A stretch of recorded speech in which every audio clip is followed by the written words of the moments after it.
yote hiyo ya mitandao ya kijamii, hiyo ya akaunti za kifedha, zihifadhi vizuri, badilisha baada ya muda miezi mitatu, usishare na mtu yoyote. Na jambo la mwisho, zisifanane. Yaani wewe password kiagaa ya Facebook hiyo, Instagram hiyo, nini sijui account, yaani password moja mtu akiingia tu moja anajua huyu jamaa ametoka anapita kote.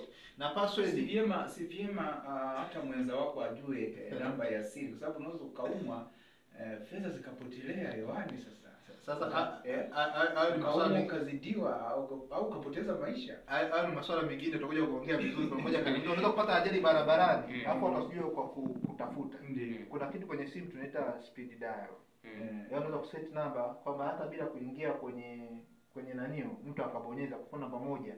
Ukibonyeza tu papo inatoka speed dial kwamba hata kama simu yangu mtu ameshawa kuingia, anaweza akapiga hiyo namba, naenda taarifa za ziada zitamfikia mtu. Yaani emergency number unaweza kuseti kwenye kifaa chako cha mawasiliano.